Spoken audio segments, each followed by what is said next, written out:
5 years after my divorce, I thought I had finally forgotten the man who destroyed my marriage. Then I saw him at my cousin's wedding, standing beside the woman who had helped tear our family apart. He looked at me and smiled like he had won. He leaned closer and said, "Leaving you was the smartest thing I ever did." I was about to walk away when a 4-year-old girl suddenly ran across the room and wrapped her arms around me. She looked up at me and shouted, "Mommy!" My ex-husband's smile disappeared instantly. My name is Madison Brooks, and 5 years ago, I believed my marriage was going to last forever. My husband Ethan and I had been together for almost 8 years. We had built a quiet life in Ohio, and I believed we were happy. Then everything changed when I discovered messages between Ethan and another woman named Vanessa. Vanessa was not a stranger. She was someone Ethan had introduced to me as a close friend from work. I remembered trusting her completely. When I confronted Ethan, he did not apologize. Instead, he blamed me and said our marriage had been over for a long time. The divorce destroyed me emotionally, but I refused to let it destroy my future. I moved to another city and started rebuilding my life. I found a better job. I made new friends. Most importantly, I learned how to be happy without waiting for someone else to validate me. 5 years later, I attended my cousin's wedding. I never expected Ethan to be there. When I saw him standing beside Vanessa, my heart stopped for a moment. She looked confident and proud. Ethan looked even more confident. He walked toward me with a smirk. "Madison," he said, "5 years and you still look surprised to see me." I smiled politely and said, "I hope you are doing well." He laughed and looked at Vanessa. "Leaving you was the smartest thing I ever did." I felt the old pain for only a second. Then something inside me changed. I realized his words no longer had power over me.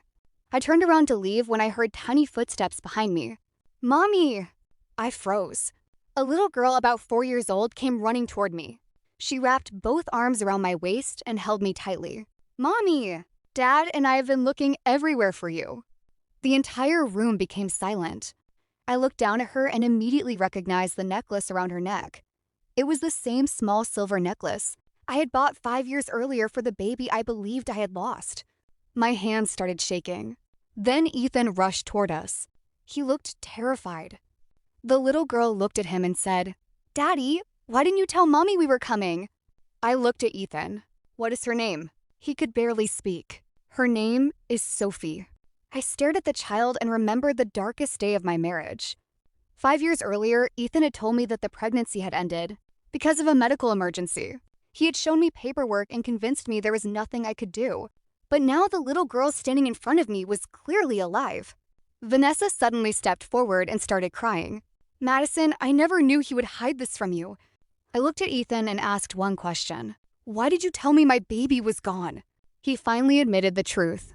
He had been afraid that the child would change the divorce and that I would fight for custody. He believed he could build a new life with Vanessa while keeping Sophie away from me. For 5 years, he had told Sophie that her mother was not ready to meet her. But Sophie had recently found an old photograph of me and recognized me. She had been asking about me ever since. I knelt down and held her close. For the first time in 5 years, I understood something. Ethan had not simply destroyed my marriage.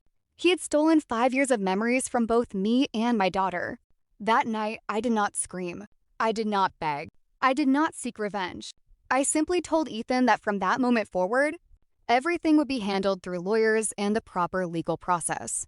And when I walked away with Sophie holding my hand, I realized his smile had disappeared for good. 5 years earlier, Ethan thought he had taken everything from me, but he was wrong. He had only delayed the moment when the truth would find me. I lost 5 years with my daughter, but I refused to lose another day. Sometimes the greatest revenge is not destroying the person who hurt you. It is rebuilding your life so completely that their opinion no longer matters. If you were in Madison's position, would you forgive Ethan or take him to court?